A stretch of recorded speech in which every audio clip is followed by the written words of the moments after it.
All right, so here's this is probably pretty much just for me. If anybody else in the chat has anything else to add to it, that's perfect. They can also do that. But all right, so D, fill me in a little bit here on your on just a quick synopsis. You're for sure into Bitcoin. I know I think you're also into stocks and stuff. Do you do any day trading stuff? Are you all in long-term investments? Do you pretty much just give me a synopsis of kind of your play. I mean, what are you invested in, and what are things that you kind of keep an eye on? Don't know where to go with it or what? No, it's a very. I mean, I know I'm hearing your intention behind the question, but it's a very broad question, a very Okay. broad finance question. So So let break me. down. So then, how about this? Break it down. Get rid of some of the broadness of it and trim it down. Let me give you something. Here's the thing.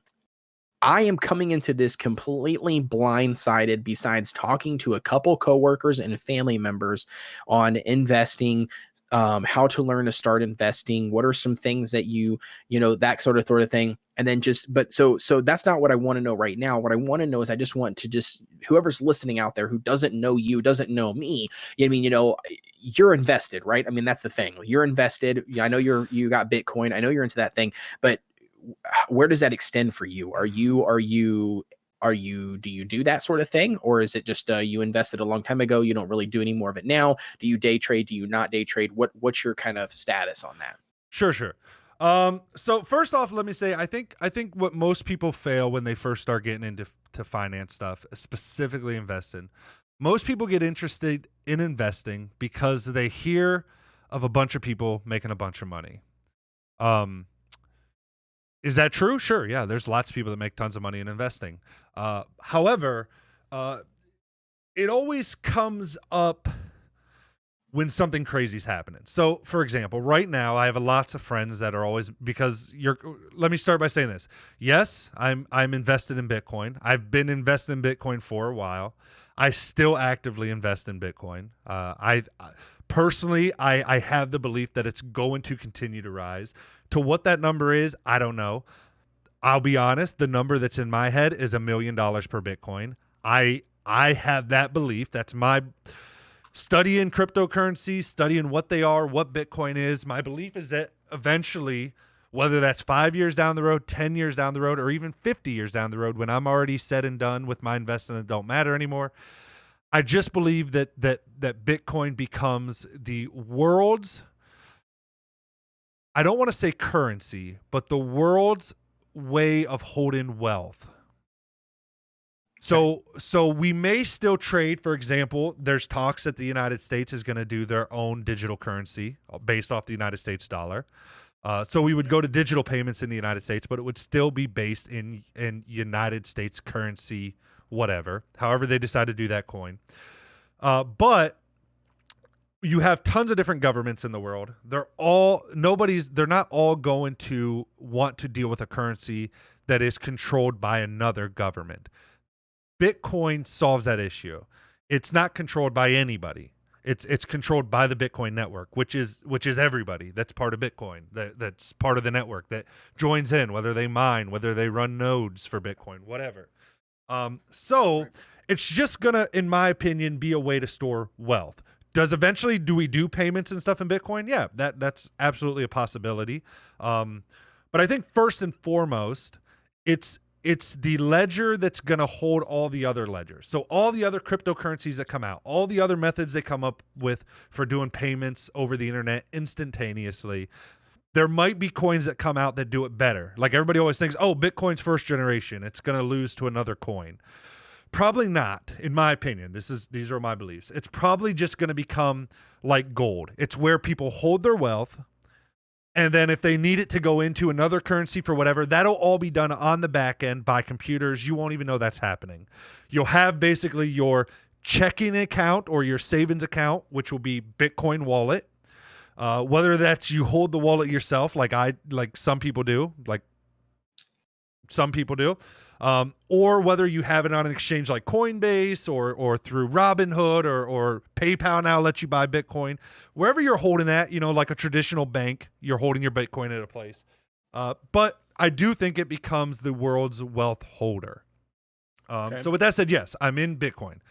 I do not currently invest as much US currency still into Bitcoin, but I do day trade other cryptocurrencies with the intent of growing my Bitcoin holdings, not to grow my US cash. So I'm not looking at getting more US dollars. I'm looking at getting more Bitcoin. So I'm day trading in Bitcoin, if that makes sense. I'm not day trading You're day trading in other cryptocurrencies, but with the result of eventually turning that into Bitcoin. Is my Bitcoin going up, not is my US dollars going up when I'm doing Correct. the trades. Yep. Yes, I also hold stocks. I also do a lot of stock investing. I have money on Robinhood. I have money in Stash. I have a 401k I have a 401k that I take 10% of my, well, I'm not working right now, but when I was working, 10% of my paycheck came out and went into that. My employee didn't even match that much, but I did 10% anyways. I think they matched 3% or something. But I did my 401k maxed out. 10% of my income went into that. I also do a Roth IRA that allows you to invest $6,000 a year into. I do that through Vanguard. So I use several different services for my stock market trading. But yes, I am actively invested in the stock market as well. Do you day trade with that stuff too, or no? I don't day trade in stocks. So I'm not actually a big day trader. And this is where I was kind of circling back to what I think people get confused about is they think the stock market, and it's like most things with people, they think it's going to be some kind of get rich quick thing. And if you go into finances first and foremost with the thought of a wealth building tool, you'll be leagues ahead of everybody else doing anything in finance. So what that means is you're not worried per se. It's not the dollar sign that matters. It's not the, do I have $100,000? Do I have $1 million? It's, what is my wealth? What is my, how do I increase my wealth? What moves do I make? What decisions do I make? And wealth is a long-term thing. How much your net worth is a long-term thing. You could day trade and make $1 million tomorrow, but then you could day trade the next day and lose half of that. With day trading, there's huge volatility. So wealth is more about how do I grow my net worth over time so that it's constantly going up and never going down. Things like day trading, things like just investing in cryptocurrencies, there might be a lot of upside for the moment, but there could become a huge downside. So wealth is more about, a lot of people think, oh, you invest in cryptocurrencies. Even, years ago when I started, they're like, wow, man, you're really, really, risky. You're a real risky investor. No, I'm actually very risk averse because my concentration is not on making a bunch of money right now. It's on making a bunch of money over the years. And I say that because, so you're right. I am an investor in Bitcoin, but I was an investor in Bitcoin 8 years ago. I got into it. I was before the blow up, so when you're wealth building, you're trying to find the things, the new technologies, the new companies, at least again, this is my way of doing it, that I can get in. Like people are like, oh, you're, it's risky because you invested in Bitcoin. Well, if you know what I invested in Bitcoin originally, you probably wouldn't think it's that risky because I really didn't invest a lot in Bitcoin originally. Because it wasn't a lot of money back then. When I invested a lot of money, but when I invested in Tesla, it wasn't worth as much as Tesla is now. So it wasn't a huge risk for me to take a little bit of my dollars and move it towards either like a company like Tesla or a new technology like Bitcoin or any cryptocurrency. It was let me pause a you portion. There for Go one ahead. second. You've also told me in the past, and you're not the only person who's told me this, but and by the way, I've told other people this from you, and they said it was really, really good and well put. But we talked about this before in the past, and your statement is it's not risky anyways. From the very beginning, it's not risky, the moves that you have taken, because you're taking moves not in the sense of getting rich quick or looking to make a dollar. You're making moves based upon something that you believe in, so, or that you find that's doing something, that you believe in. Do you know what I mean? And so with that being the case, you made that a point to me forever ago. You know what I mean? That it's not so much in the mindset of thinking like, oh, I'm taking this, let's say $100 just for easy numbers, but I'm taking this $100 and I'm investing it here because I hope to just then flip that to $1,000.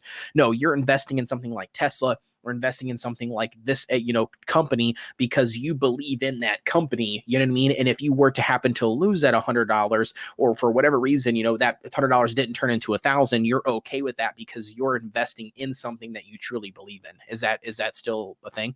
Yeah, 100%. I only invest in what I believe in, and Right. for the most part. I mean, I do also invest in like an S&P 500, which holds a little bit of every stock, just kind of as a diversification tool, as a way of minimizing. Again, while I'm taking these risky chances, I'm also always trying to minimize my risk. And Right. you do that by, I even own some bonds and stuff, which when the stock market's doing great, like right now, bonds do horrible. You lose money on those. But the financial market has it set up to where if one thing's doing great, another thing might suffer. But then if another thing is suffering, the other thing does great. And they almost set up these checks and balances to kind of protect yourself as you learn about it, or to minimize your risk. So there's ways to minimize the risk too. But yes, overall, to answer your question more directly, I invest in what I believe in. And that has worked out for me. I will say, I think for that to work, you have to be a good human being. That might sound stupid, but like you have there's lots of people out there that don't think Tesla was going to do anything, but they don't care. And I don't mean that but I don't know how else to say it. But to me, the way I take it is they don't care about the environment. So like what's worked for me is like it's stuff I care about, yes, but like it's stuff I feel like everybody should care about, but not everybody does. So if you believe that coal's just fine and you're invested in coal and that's what you believe, like just because I guess what I'm trying to say is just because you're invested in stuff you believe in doesn't mean that it's going to work out for you. Right. What I tend to try to do, like to kind of add on to that, is I try to invest in what I believe in, but what I believe in is stuff that helps humanity as a whole and not just myself as a single person. Does that make Right. sense? So I think you have to invest in stuff you believe in, but you also have to look for stuff that will add value to society, whether that's just the United States or whether that's the whole world, but that'll bring value to the whole society, the whole world. And that's what I look for personally. And then again, I also had to believe in it. But I try to stay away from stuff that just I might think, oh, I believe in it, but I don't see how they're actually going to provide much value. Good value for the whole world, if that makes sense. Right. I mean, I don't know. I mean, I get what you're saying. I mean, for me personally, I just think, the reason why I was asking you this stuff and why I wanted to get your take on this, because the real question, or the thing that I wanted to get into a little bit here, is just, so long story short, ever since I was a kid, I'm going to say 5 or 6 years old, my parents, got divorced, and then my dad got remarried. And so basically my step grandpa, right, or my new grandpa, basically from my stepmom, every year he gave us $50 savings bonds, right? Like all growing Mm-hmm. up. Mm-hmm. Well, if you know anything about savings bonds, they basically they mature, right? So they Mm-hmm. get to a point, but then they get to like basically an end of life, like maturity, right? To where like they're completely grown. I mean, they're not getting any money. There's no interest. There's no nothing.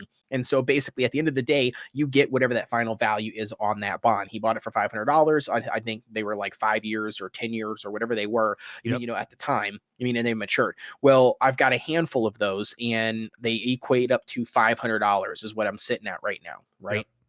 So not my money, not my wife's money, not our personal money, nothing, but these $500 in savings bonds. And so what I thought about doing, because talking to somebody like you, and again, this could be just an age thing. I don't know if this is an age thing or what this is, but I mean, like, I've got a couple coworkers, that I've been working with now for over 3 years. Do you know what I mean? I've got a couple relatives that have been pretty big into it. I met you, a year ago. I mean, not even a year ago, probably half a year ago, but whatever. I mean, you're into the thing. I mean, I've been pretty much, for whatever reason, I don't know why, but like the past like year, I've been just swarmed and swallowed up by, by people that I know personally. I mean, that are into investing, right? So like whether it's, some day trading stuff, whether it's long-term investments, whether it's just, strictly, safe stuff and conservative stuff. All across the board. And I find myself more compelled, right? Not in terms of my goal is not to be, get rich quick scheme, right? Like that's not my goal, right? Like I've talked to several of you guys, I mean, to really, dial that down, right? And be like, hey, it's not all, what I mean? It's not all, like you're going to get rich tomorrow. I mean, not saying that option isn't there running like, day trades and stuff, and crazy things like that, but it's one of those things where that shouldn't be the goal, right? And so where I'm coming from, or my angle that I'm coming from, is I got this $500, right? I've talked to a couple of my friends, or people that I know, and a lot of them are pointing me in the direction of jumping onto a site like, E-Trade or Schwab, something like that, where I can play with things. And so what I mean by that is they're talking about, put, just taking something small, like $100, and throwing it into a site like that. And then, then doing like what you were talking about, where I don't know anything, man. Like, I don't know companies out there. I don't know. I literally am unplugged from anything like that. So, I have to do research. I mean, I'd have to find out, okay, what company, is this, what do they believe in? I mean, things like that. Or maybe I pick out some hot topics, or whatever it is. I mean, and try to learn, right? And and what I'm learning is basically the fundamentals, man. Like I don't know anything about stocks. I don't know anything about investing. The only thing I know is people put money in, and apparently the stocks go up and down, up and down, up and down, you know what I mean? And then you just, hold on to that stock either forever, do you know what I mean? Or, if you're looking, to try to make some sort of money, right? You hold on to it, I guess, until it either rises, the highest it's ever rose, or, you sell it, or you keep it, whatever it is. I don't know. But that's the extent that I know, man. I don't know Right. anything else. Do you mean? And here's my goal. And this is why all of this is spiking up. I'm 27. The wife is 27, right? We have a child. Me and the wife both have had 401ks. I've had a 401k pretty much like since like 2008 or 9, right? Like when I was working one of my first ever jobs, that they said that I can opt into a, a 401k or like a retirement plan. I mean, I've been pretty much putting money into, into those things, right? And so beyond that, though, I haven't been contributing to anything, to, long term. And so I'm 27 years old, you know what I mean? And sure, I've been accumulating, especially at my job now, I've been putting in, what is it, 5% or something? I know you're putting in 10, but like I put in 5%, my company puts in 5%, is what their match is, so a 10% is going into my account. And that's great, but I want more in the sense of, retirement. I want to be able to hit that age, and not be stuck. It's not that I want to hit that age to be a millionaire, but but that's kind of my goal. You know what I mean? And so that's kind of like why I'm wanting to try to get into some of this. You know what I mean? Like, I'm not looking to get rich quick. I'm looking to actually get into it, get my feet wet, learn about it. And try to then do kind of what you do or other people do. Where I can then make some of those decisions, find some companies I believe in that I really like what they're doing. And then, move some investing in, into that, Yep. into those companies, and then hopefully profiting a little bit. I mean, that's kind of, the last thing on my mind, but that's the whole point of this in the long run, I guess. But I don't know. So okay. Sweet. We probably lost most people in chat getting into finances, which is unfortunate because most of the people that hang out in our chats are probably pretty young kids. And if you get this stuff at an early age, my God, how fucking... The one thing, everybody that starts getting into this stuff, the more they get into it, they all have the same wish that they would have found out this stuff sooner. Right. So, Right. just saying. Okay, but anyways, diving in. So let me say two things, or let me do two things. First off, let me give you a piece of advice. If it was me, I would take the $500 and I would invest it in whatever company you want to invest it in. Open up an account. I would not do E-Trade or anything. I would just use Robinhood. It's free to trade with Robinhood. There's no reason not to. Open up Robinhood. Buy some stocks that you like. You can buy half shares and stuff. So even if, like, let's say an Apple share is $1,500 a share and you don't have that, you can buy $10 worth of Apple, whatever. Just buy whatever you want. Doesn't matter. Don't think about it. Just like how you started YouTube, you're going to make mistakes. Don't worry about it. Think of it this way. That $500, if you lose every bit of it, will be worth way more to you than any college education in finance will give you. So just go in it with the idea that you're going to lose this $500 and don't give two shits. Buy whatever you want. If it goes down, cool. If it goes up, cool. Doesn't matter. Because what happens is the moment you decide to do it and you start doing it and you start putting some of your money on the line, it will force you. You won't even be able to not to. It'll force you to start looking up more information about it. Just like you're getting curious now. It'll just heighten that curiosity. It'll force you because you'll know you have $500 on the line. In finance world, we call it skin in the game. You'll have skin in the game, and it'll force you to start looking at stuff. It'll force you to start trying to learn more. If you lose every bit of that $500, that's awesome. That would be the best thing that could happen to you.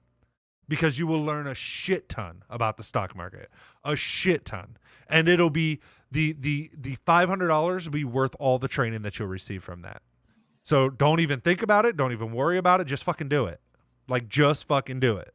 That would be my first advice. Okay. Number two. Number two. Why don't I think what might help is let me explain how I set up my life and my finances, and maybe that'll kind of paint the picture of the goal. So with me, the reason that I'm worried about wealth and not finances, not money value, is I'm worried about, first off, I'm worried about my time over money. Okay. I don't care if I have $1 million. I don't care if I have $100. Is my time my time? That's my first concern over anything else. Okay. Is what I'm doing what I want to be doing? Am I happy doing what I'm doing? If the answers are yes, overall, obviously there's going to be things in life that you got to do, just being an adult and shit, taking care of family. Maybe you don't want to take care of your kid that day. You still got to fucking do it. But overall, am I at least going in the direction I want to be going to achieve the goals I wanted to get to whatever? So that's my first thought. So then what that does for me is that turns money to this. How can it help me have more of my time? How can I build wealth so that I'm not paying somebody else to where then I'm losing my time because I have to do things that I don't want to do to pay those people back? So, how do you get there? Money. Money gets you there. But with that thought as your thought, it kind of helps lead you into, in my opinion, how you should set up your finances. So first things first.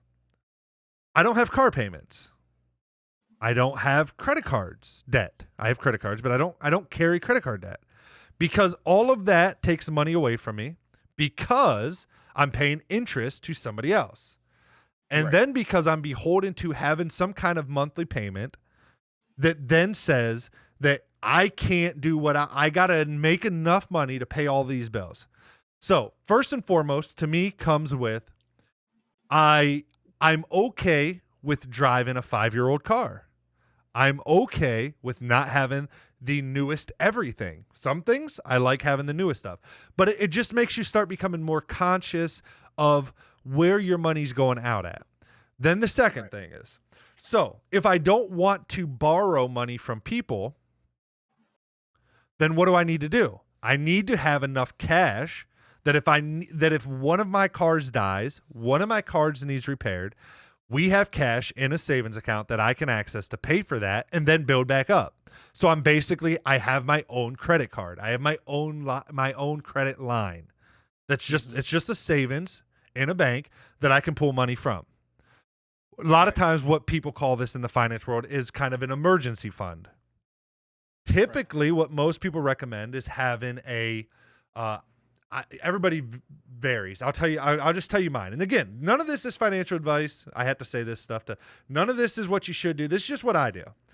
So my emergency fund covers 1 year of living expenses, which means if me and my wife both lost our jobs, we could live off of this savings account for 1 year and pay all of our monthly payments. That doesn't mean we have, $200,000 in a savings account. It means that we keep our monthly expenses low enough, and yeah, we get extra money that comes in and we do stuff with that, but we keep the core requirements of money going out small enough that then there's never a huge issue if we were to lose our jobs. We're not beholden to have to worry about making each $100,000 a year. We could both make $30,000 a year and still at least pay our bills at the bare minimum because we keep our bills low. And I think that's the start to building wealth. It's not, everybody got you'll hear a lot of financial gurus say things like, oh, give up that $5 cup of coffee at Starbucks, and then you'll become rich. No, it doesn't. But the I don't want to say the guideline, the thought behind it works. What they're really saying is, be careful spending your fucking money. Don't just be spending all your fucking money. You got to put some of it away for shit. So first step, building a 1 year expenses. So then you say, okay, but then what people don't realize is that 1 year expenses, yes, it helps you if you both lose your jobs. But the truth is, there's probably not, again, I don't know that your wife works or does work or whatnot, but in most households, both people are working. There's probably not going to be a time that both of you lose your job at the same exact time, that neither of you are working, and that you have to access all that fully. But it gives you that peace of mind so that you're not then worried about it. But then what that fund does allow you to do is, again, it allows you to give yourself loans. You gotta be whatever enough to. Spider says, "Hey, Derek, I'm gonna head out. All right, Spider, have a good night." You have to be committed enough that you pay back the loan to yourself, and you can even charge yourself then interest. So what me and the wife will do is maybe I want to buy a new gaming PC for $3,000. I'll pull that out. I'll charge myself 5% interest. So to make it easy, I'll charge myself 10% interest, which means instead of I pulled out $3,000, I'll put back in $3,300, an extra $300. And then you're not paying somebody else to borrow the money. It gets you free of all the debt. Debt sucks money dry from people, especially I would say the only debt to me nowadays that makes sense would be like a house loan. It's pretty low. The interest rates are pretty fucking low. You really can't. You can normally make more out of the stock market than what you're paying in an interest loan to a house. So it makes sense. But most car loans, especially credit cards where you're talking like 25, 30% APR, interest rates and stuff. If you could give those to yourself when you need them, have that saves you a ton of money. And again, even if you're only then charging yourself like a 5% interest rate, you're then making money on your money to yourself. Right. But you're talking to somebody who doesn't have that. Correct. The credit. So that's right. So doesn't have the car loans. Doesn't, you know what I mean? But awesome. instead of investing additional money, you're talking to somebody who has had a savings account, who is relying on the bank to put nothing in there. Do you know what I mean? Yep. I mean, like it's accruing interest, but nothing's happening. You know what I mean? Like, I mean, it is what it is. You know what I'm saying? It's not doing anything for me. And that's the situation that I'm in. You know what I mean? And it's more or less like one of those things where, but that's right. But I have zero direction. Yes, but that's correct. Your emergency fund's not going to make any money. That's not what it's for. So now it can make some. Like, you should have your savings in a high yield savings account. So like, for example, I use American Express. So I make, right now it's not high, but it's better than banks. Banks will give you like 0.02% interest or something. High yield saving rates, they can range, like right now mine's at 0.5%. 0.50, but sometimes it can be like 1.8%, which is, again, not high, but it could be, on a $10,000, that could be $180, a month or whatever. That's, so way more than what you're going to get at a bank. So I mean, Right. So you should have it in there, but it's not for investing. It's for giving yourself loans, which saves you a ton of money because you're not paying interest out to somebody else, and it's there in case of an emergency, so that you then don't have to go into your investments, because that's where the wealth comes from. The moment you have to sell investments to pay for stuff, then okay, let's say you made $100 on a stock. The moment you pull it out, you now got to pay capital gains tax on that, 42%. Right. So you made $100, you're left with 56, 58, or whatever. And I mean, there's deduction stuff, but like you pay capital gains tax on any income. Right. So you're immediately losing, let's just say, to make it easy, and it's not this much, but 50%. So whatever you make, the moment you sell it, then you got to pay a 50% tax on that to the government. So the object is not to touch your investments for years and years and years, and instead borrow off of the investments. So you use your wealth as a way to get money without actually tapping into your money. That's what the rich do. They're using other people's money. When you turn around and you have $1 million in assets, your net worth is you're a millionaire. It's no longer that hard to get people to give you money. It just isn't. People will give you money left and right for business people and everything. Like you want to go open a car wash. You're like, oh, I'm a millionaire. I'm going to open these car washes. You'll find an investor that'll give you a loan for 2-3%. Meanwhile, you're making on average 8%. You know what I mean? Like, that's just how it is. So again, that beginning part is about making it so that you don't have to then touch your investments, because what most people do is they start investing. They don't have any savings. They don't have any other money. They're just taking the money that they do have saved and they're moving that to investments. Then the problem is the first time they have a car issue or any other kind of issue, they got to pull all that money out. They got to pay capital gains tax, which they don't right away. So then at the end of the year, when it all hits, they owe a bunch of money to the government. And then they're like, oh, fuck. So again, it's about not touching that. So you want to have that. So if you I don't know what your savings right now looks like. I'm guessing it doesn't cover 1 year of expenses. Meaning you tally up how much money you're required to send out every single month to people. Right. Whether that's a house loan, car loans, credit card debt, whatever you have that goes out, you got to sit down, figure that out, and then times that by 12, and that's what you need to have in a high yield savings account. Now, to get there, that doesn't mean you can't start off investing. So then the next step is, when me and my wife started and really got into this, the next step was, okay, how much money can we put away? We figured out this is how much goes out every month. So it's the age-old classic of, everybody hates the word, a budget. Right. You got to sit down and come up with a budget. How much money do we have going out every month? How much money are we bringing in? What's left over? If the answer is 0, everything's going out, then you gotta start with how can we reduce expenses? Okay?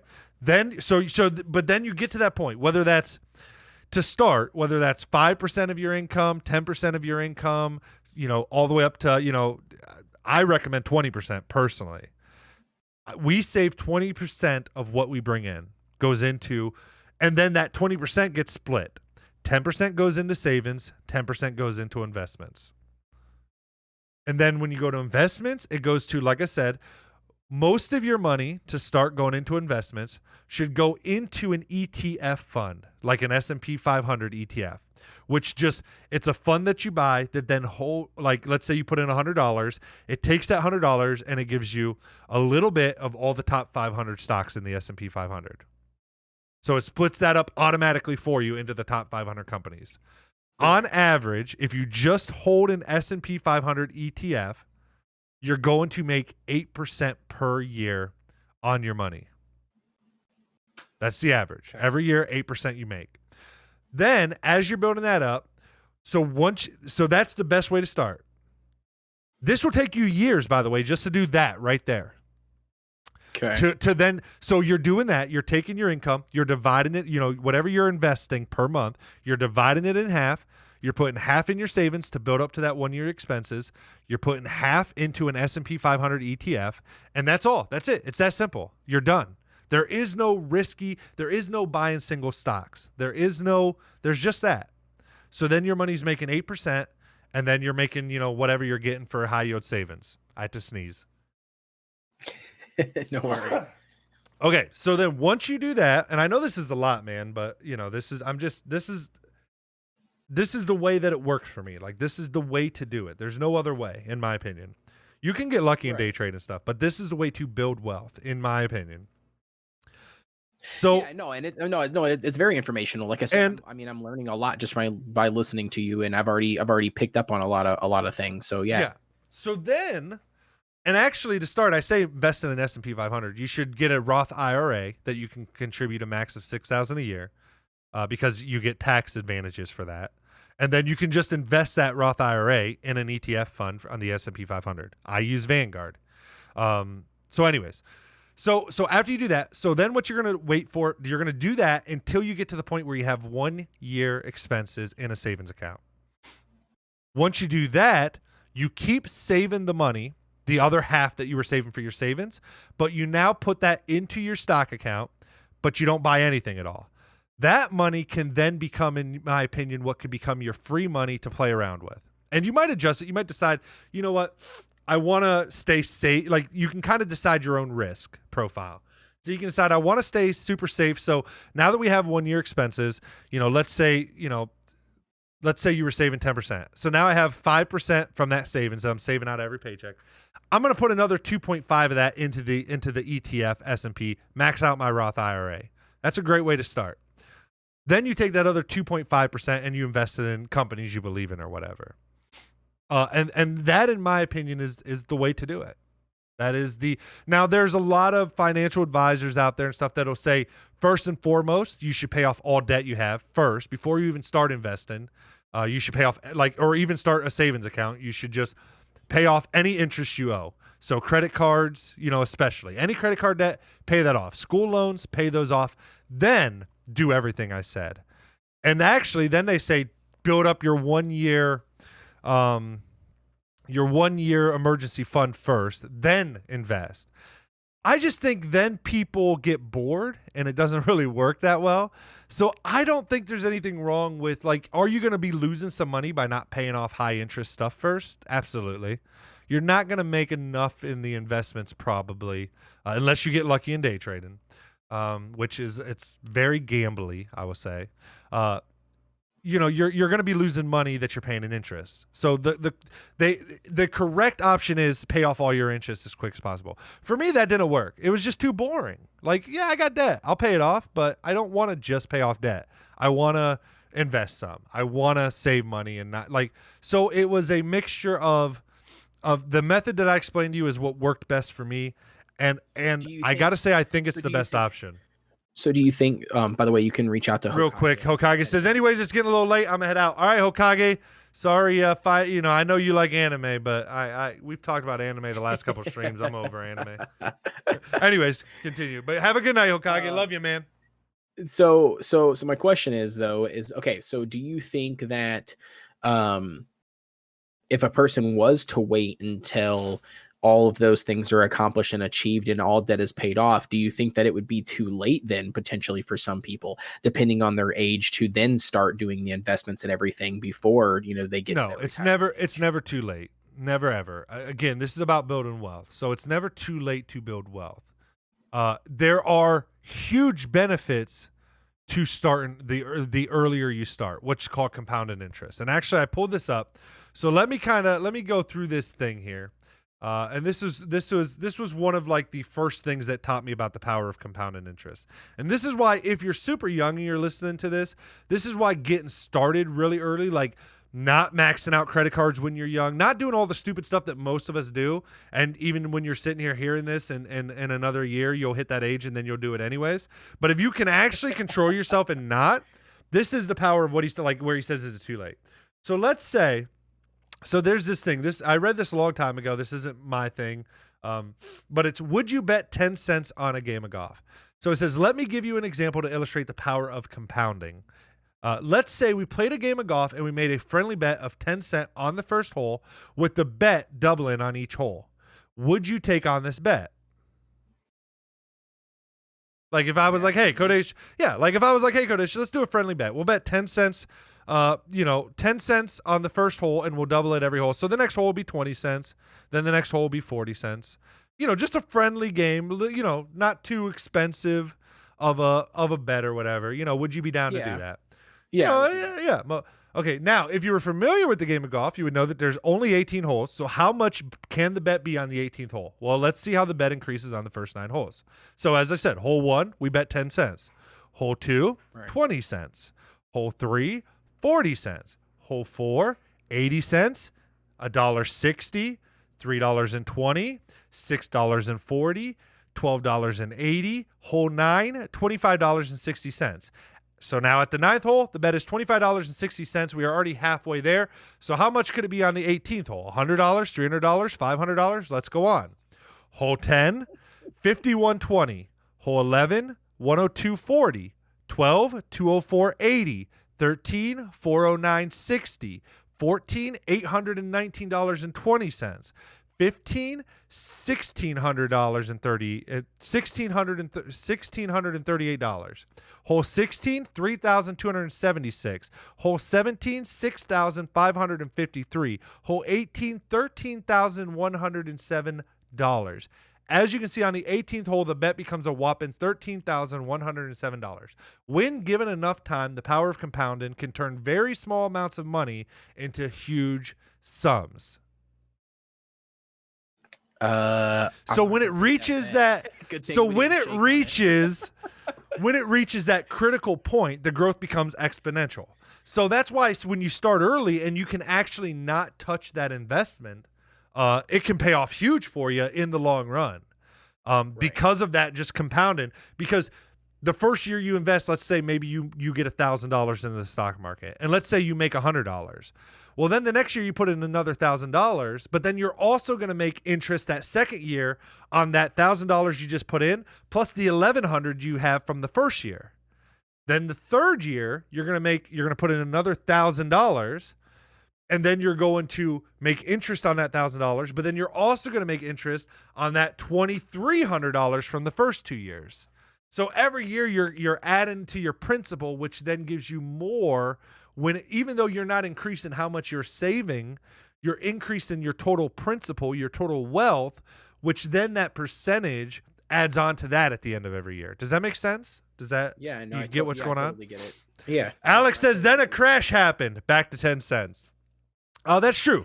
Crashes happen in the stock market, but thus far, the stock market's been in existence for how long? Let's see. How long has the stock market been in existence? 1792. Thus far, even with losses, years where it's lost 50% of its value. Huge crashes like the Great Depression and stuff. If you still just take the time in the market, the average, if you just invest in the S&P 500, is 8% a year. So it always comes back thus far. Is there a day when it doesn't? Yes. But that fear, in my opinion, is kind of, and I know you're just saying a joke, Alex, but just for people listening and stuff, to me, that fear never makes sense because, again, I always break things down to what's called first principle thinking. I always go back to first principle thinking, which means take it back to the basics as far as you can. If the whole stock market completely crashed to the point where it could no longer recover and it completely ended, what would that mean? That would mean the entire United States economy has collapsed completely, not just a depression or a recession, but completely, which would mean any amount of money you have doesn't mean anything anyways anymore. So it really doesn't matter that you lost it all at that point, if that actually was to happen, because nobody's going to accept your money no matter what you have. Correct. And then anybody that's listening thinks that at that point they'd say, oh, I can just go to the bank and get my money. Nope. Banks are locked up. There is no money. Even if you could, you have issues like we've seen it with other countries, like right now, Venezuela. These people got wheelbarrows full of cash and they can't even buy a banana with it. Like the money is it's built on trust. That's all it is. Money is just trust in a society. So the moment that trust ends, it's no longer worth anything. So it doesn't matter. It doesn't matter if you have $5 billion or $100. Like it no longer you're talking about complete anarchy at that point. You're talking about going back into like the dark ages. Which could it happen? Sure. I guess there's a very, very small chance. But again, at that point, if that did happen, whether you lost all your money or not isn't going to matter. Even if you didn't lose it all and you somehow cashed out at the exact right moment, nobody else gives a fuck about that currency anymore. So it's still not going to do you any good to have $50 million in United States currency when the United States currency just doesn't have trust behind it anymore. Right, exactly. At that point, then my woodworking skill becomes into play. Yes, exactly. Yeah. Your skills of can you hunt and get food for people to barter and trade for other shit? That's true, though. Like, it goes back to that, like bartering and trading. That's what it Right. like. If currency fails, I instantly become, the bowsmith. Yeah, The carpenter. exactly. Yeah, you're exactly, and that's what would happen is the skills that take priority to survival will be the most important for bartering. Right. Exactly. That's why secretly I've been, throwing axes in my backyard and, taking hunting excursions in the woods on my free time. So then that way I learn how to build camps and stuff, and set booby traps for people so I can capture humans. Whoa. We're not going. I mean, if you got to become a cannibal, dude, that's on you. This stream does not condone cannibalism. No, I'm not becoming a cannibal. It's just, other people have items and it then becomes Rust in real life. World out there. Rust in real life. Exactly. It instantly becomes, how can I capture somebody without, decapitating them, but then yet still allow me to search their bags and pockets and take their shit. Yeah, I don't actually. If it really went back to that, you actually probably would consider killing them because then you got the fear of if you let them go, what are they going to come back and do to you since you took all their stuff? That's what I said. Shit gets crazy if it actually goes to that. So I don't think we go there, but who knows? I mean, again, if you look at society, the world as a whole, for the most part, at least in terms of like finances and stuff, things have gotten better for most people over the years. Alex says, yeah, I was kidding, but the important thing is to aim at long time. Exactly. That doesn't mean, but see, here's the thing. When you set yourself up for wealth generation and not get rich quick, eventually what that does is it frees up some of your resources to then start taking some risks. It was nothing for me back when Bitcoin was a couple dollars per Bitcoin to pull $1,000 out of any investments or savings or whatever I had and invest that into Bitcoin. There was no risk there. I had all this stuff in play. If Bitcoin crashed, I lost my jobs. I got a year's worth of to live on. I could find a job in a year. Plus I'd collect unemployment for a while before I even got to dip into that. Just like right now. I've been without a job for about 4 months. I haven't had to dip into any of my emergency fund because I'm getting unemployment. So there's other, so again, it's that when you set it up right to begin with, that then is what allows you to get to the point where you can take risks, but you're not taking risks that could financially hurt you. Does that make sense? I don't know. And that's my method. That's my way of doing it. That's how I've done it. I personally think, again, some people say you should pay off debt first. I'm not saying you should or shouldn't. I just don't think that works for everybody because it's a very boring, it doesn't, I believe to keep things going, you got to keep excitement with it. And I see so many people that they're trying to do is pay off debt. And it seems like a never-ending hole. At least if you're investing a little bit of something and saving a little bit of something, at the end of the month or even at the end of each year, you have something to show for it that makes you start. You're not just at the end of the day still at $0 with some bills that aren't paid on paper. Does that make sense? So that's why I did it that way when I first got started, and it worked for us. That doesn't mean we didn't aggressively try to pay down our debt. What ends up happening is and this is what I tell everybody. This is why I said to you, my first advice before any of that is just to take that $500 and blow it in the stock market. I just told you to do all that stuff, but then I also said at the very beginning, take that $500, buy whatever. Because when you start down the path, it's kind of like everything else. You just naturally get better at it. It's a skill you develop just like everything else. So then what starts to happen is you invest that $500, you buy some Apple, some Microsoft, some Nvidia, or whatever, whatever companies, maybe you buy some, I don't think Steam's a publicly traded company, but maybe you buy some different gaming stocks and stuff, things you're interested in, VR stuff. I'm currently buying a lot of VR stuff. So I buy a lot of Nvidia stock. I got some AMD, stuff like, I've also bought a lot of cryptocurrency stuff lately, and not just Bitcoin, but companies that are doing stuff in the blockchain space. So that's, Right. because those are things I'm excited for. So then you start making some money with that. And what happens is then the budget part becomes more fun, because then you say, oh, wait, I don't need to spend this much. I don't need this tier of internet. I could be this. Yeah, it'd be a little bit of a pain, because now it might take twice the amount of time to upload one of my videos to YouTube, but I could just do it at night anyways when I'm sleeping. I don't need this cell phone plan. I don't actually need to get a new phone every year. And if I don't do that, then I have more money that I can put towards paying off these credit cards, putting in my savings, or buying more investments. It becomes like what's that word? Like a self-reinforcing habit. There's a term for it, but it becomes like this self-replicating thing. Like you start becoming excited about it as you start doing it. And then you just do it quicker and better, if that makes more sense. Like it's a skill, like anything else. So that's why I say the very first thing I would do is take that $500 and buy some stocks you like. But then know that wealth creation is not picking the right stocks and being done with it. Wealth creation is setting up your entire financial life to not make money important, but to make your time important. Makes sense. I don't know. I hope that answered your questions. I hope that gave you what you were looking for. Oh yeah. No, it yeah. definitely gave me some insight on everything. No, I mean, I definitely agree with that. I mean, I think it's a great way to end that discussion. I mean, like I said, I think, I mean, it pretty much, it lays out some stuff for me, gives me some information, gives me some insight, you know what I mean? And yeah, I mean, again, it's very interesting to listen to it all. And it's very interesting,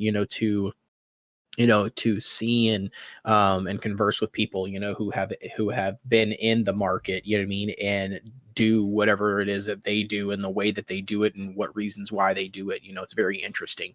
I guess to shine some light a little bit on, Yeah, and before you situation. yep, and before you do that, because then that might take us down some other specific rabbit holes, I just want to get Alex's comment real quick, because I do think this is another important point to make in terms of finance. And again, Alex, I hope you're not taking any of this as like me clapping back on you or anything, just because I'm more using it so I can, if anybody's listening to this, again, because the regret that any of us that once we get our finances in order and once we understand this concept of wealth generation versus get rich quick, you realize that it is the game.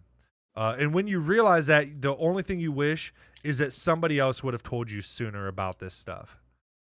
You wish you would have learned it sooner, and you wish school would have taught you it sooner, or somebody would have sat down and explained it to you sooner. So with that's what I'm trying to do by responding to some of Alex's stuff. He says, today Bitcoins are much more a risk than when you did it. Correct. To invest in Bitcoin today I think it's at like $58,000 per Bitcoin right now, as of today.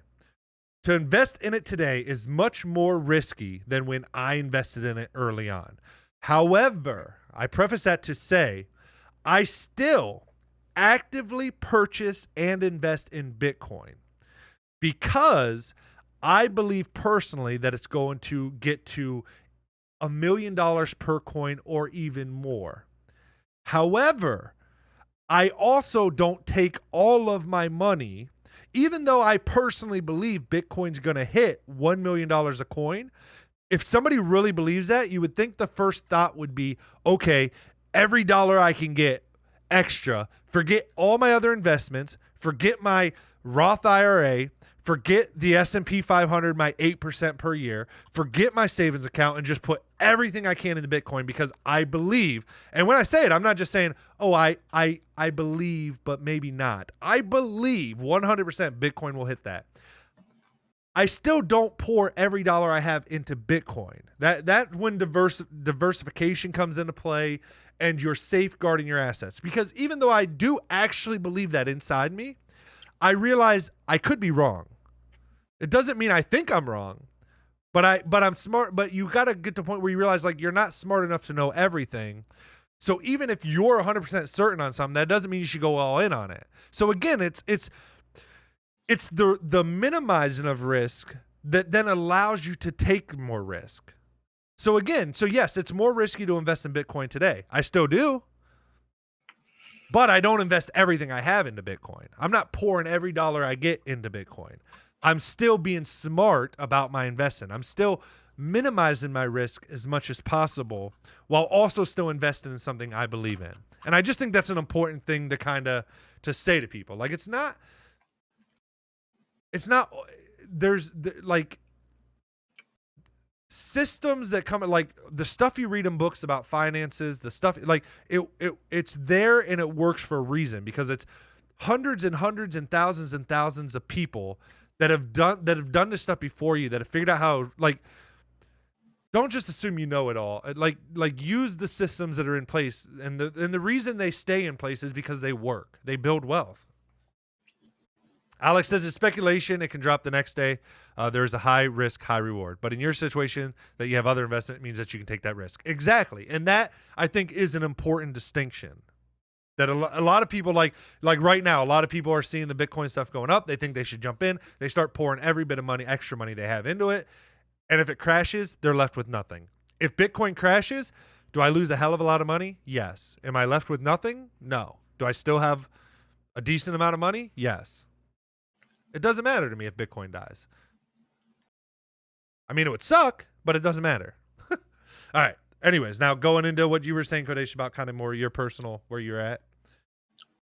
Yeah, no, I was just going to say that, I mean, like I said, to just wrap up the whole thing, I mean, it's just, to me, it's one of those things where, getting involved in it is more or less, like you said, a long-term investment. I'm not looking to make any money right away. I have zero investments currently besides, my 401. I will tell you that, my 401, which again, we can talk about this later on off stream at some point, but, we just had our meeting with our 401k person, that came into our work, asking if we want to make any changes, that kind of sort of thing. I'm 27. I have mine set to aggressive. Do you mean, so it's, they're playing with my money a lot more, with my 401k because I'm young. I was advised to do that by a lot of other people, so it's, it's being invested, and not at my leisure, they're taking care of all of that. I'm assuming some sort of, 500 or, something, whatever they invested in on their end. So again, for me, it's just one of those things where I'm just looking to get in, into something additional, to aid in that. So again, thank you very much for sharing that information with me because, it helps me, it's going to be something that, I will be looking more into. And I'm sure me and you will have several conversations, about that stuff as I ask you questions later on. But yeah, I mean, that's pretty much all I wanted to. Okay. Let me add one last thing too. Yep. The best way to increase your net worth is not through investing. Investing is a way to have your money make you money that you've already made. Again, compounded interest and all that's great, and eventually, you could. But it kind of sucks to live life so penny pinching that you don't get to enjoy the things you want to do. Like there's times that I just waste money on whatever. But the best way to increase your net worth outside of like long-term investing, like if you want to do it quicker, is entrepreneurship, is starting a business, is having a side hustle, is doing something to increase how much money you can get in there as quick as possible into that savings. And then again, not blowing it all. It doesn't mean you can't enjoy stuff. Doesn't mean you can't sometimes buy stuff. Just means about being thoughtful with your money and buying things that actually are going to make you happy and not just getting into the habit of buying things because you think it's going to make you happy and then a month later you don't even use the product or anything anymore. It's just about becoming more intentional with your money. But the best way to increase your net worth is entrepreneurship or becoming really good at a skill that you can get very high. You can make a lot of money with any skill if you're really fucking good at it. If you're a woodworker, you can make $20 an hour. If you're one of the best woodworkers in the country, you can make a hell of a lot of money. If you're one of the best woodworkers in the fucking world, you can make billions. There's like, become really good at a skill or start your own business or something. That's how you really, really increase your net worth and stuff. So, right. Alex in the chat says, I don't know the word in English, but at one point you want to spread your investment and not invest all in the same hole. Yeah, it's called diversification. Or the saying we use here is don't put all your eggs in one basket. Yeah, Alex is from the French Canadians. So that I just wanted to end with that. Like, I mean, setting up your investments, your finances, how I said, is just how you should operate your finances. Increasing how much you're making, how much you can invest. Because again, wealth building is long term. So it's not going to do anything for you in the next 5 to 10 years. It's going to do something for you in the next 20 to 30 to 40 years. It's just going to keep growing and build your wealth, which then allows you to have a lot more freedoms in life. But to increase your actual earnings, you got to, like I said, business, becoming really good at a skill, really fucking good, putting everything into that or whatever. So, and that's Makes kind sense. of that's my financial advice to anybody, I guess. That's The message it in a message to nutshell. the night for anybody listening is going to be do what you love to do and invest in the things that you love to do. So if you love pole dancing, you know where to drop those dollars at. Exactly.